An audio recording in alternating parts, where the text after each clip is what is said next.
From now, we go to, I believe we do our award predictions next. Yeah, we'll do award predictions next. So we've got the MVP, of course, the Golden Boot, the Golden Glove, Goalkeeper of the Year, Defensive Player of the Year, Newcomer of the Year, Young Player of the Year, Comeback Player of the Year, Coach of the Year, Referee of the Year, and our new favorite addition, the David Goss Theorem Player of the Year. We are going to talk about the player who was signed in the winter, who is going to have a breakout year in 2025. Connor and I actually share a lot of these predictions here.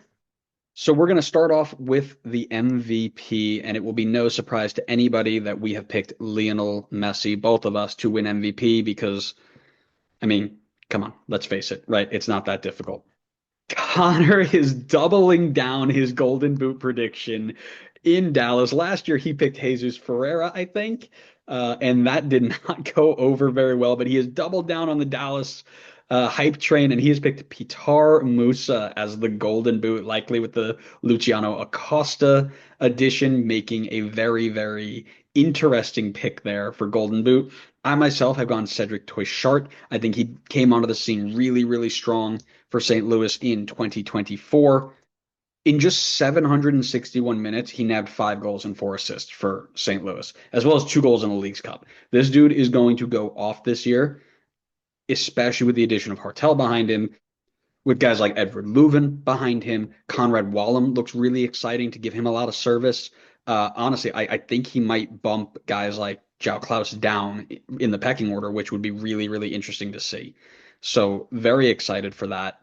We'll move on then to the Golden Glove, where we have both tied and gone with Hugo Lloris from LAFC. That back line has gotten really, really strong. Lloris is a solid goalkeeper still, even at his age.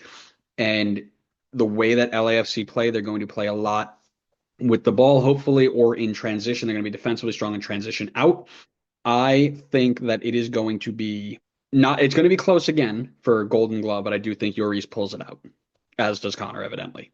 Now, Connor has made the mistake of doubling up on Goalkeeper of the Year with Golden Glove, which very rarely happens, unless they share it, of course, like they did this year. But while he has gone Hugo Lloris, I've gone Romain Celentano. I think that he's due for a big year this year. I think with the World Cup coming in 2026, I think he's ready to make a big step to challenge for that number 3 goalkeeper spot. And I think between him and Schulte, they're going to be working really, really hard. And I think he steps up to the next level. Defensive Player of the Year, we also have picked the same player here. Shocker. This is crazy. We never are sharing this many. But we both gone with Jackson Reagan out of Seattle, a player who we thought was kind of robbed of it last year.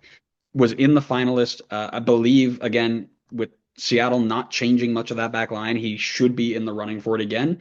And again, with another player who's looking at that 2026 World Cup spot, like, I want to be there, he's going to try and take it up a level. Newcomer of the year is very interesting. He has gone with his homer pick in Atlanta. He's gone with Emmanuel Latelaf, a striker that is going to strike fear into a ton of players.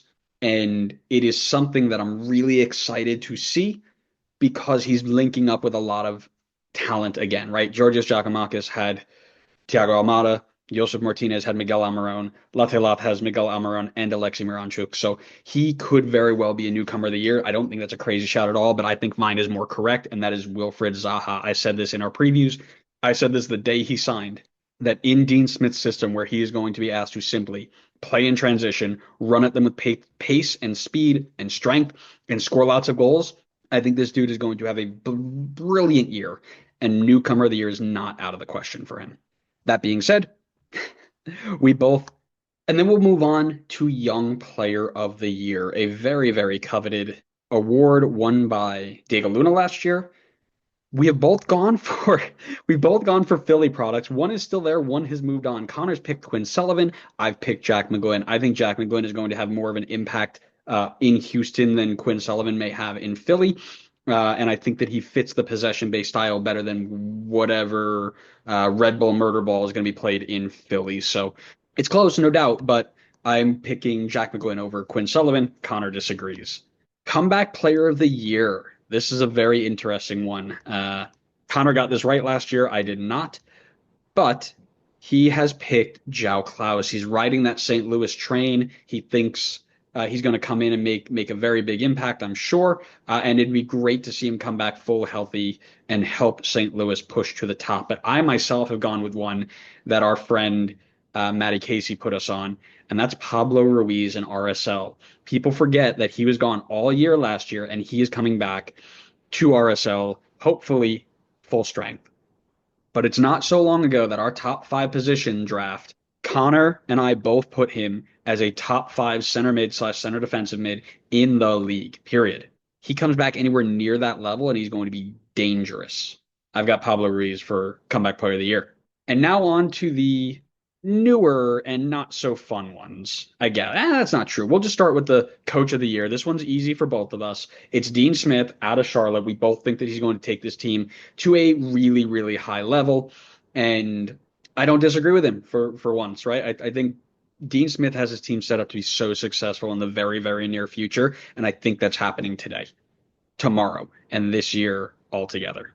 The final two very, very fun ones, referee of the year and David Goss Theorem player of the year. Referee of the year, this one, I don't even know why we have to read Connor's out because he's always so wrong in it.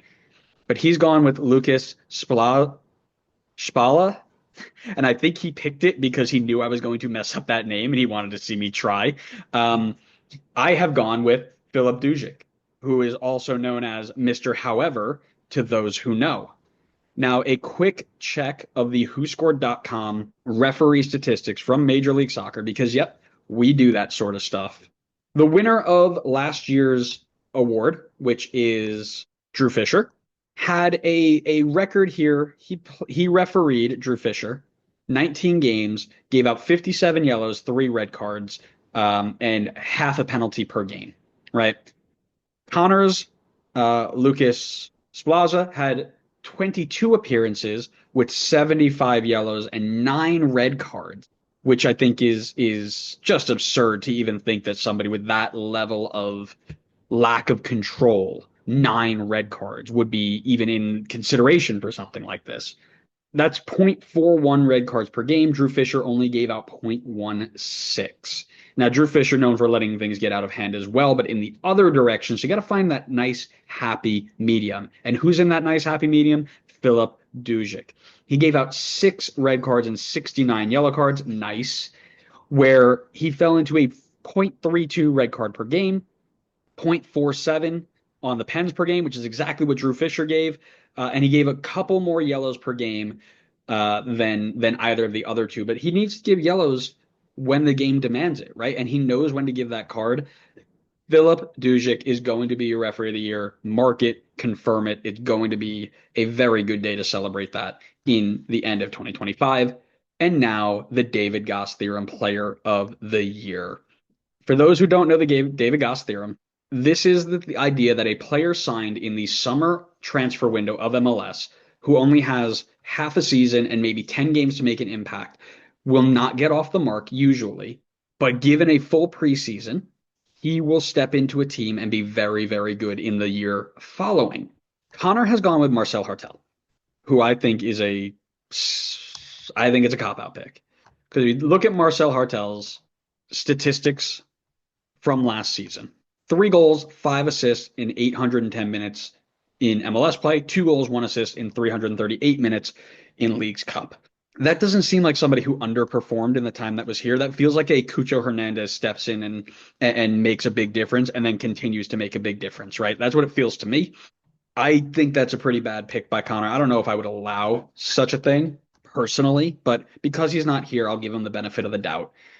Mine is a much better pick and usually the more correct pick, and it's Joaquin Pereira out of Minnesota. So a guy who came in the winter window of 24, joined Minnesota, and he is a big money signing, if I remember correctly. Yes, he signed on for like $3 million US, joining Minnesota. He got to play in a couple games. He played in 10 total games for roughly 500-ish minutes and only had 1 assist. The hype is that this guy is going to be the next Emmanuel Reynoso. He's going to pull the strings. He's going to create a ton for Minnesota. So I can see him coming from oh, this guy only had one assist, like, oh, what is he going to be, to a very high level contributor for Minnesota. This guy is going to win our David Goss Theorem Player of the Year. How do we determine that? I have no idea. We'll figure it out.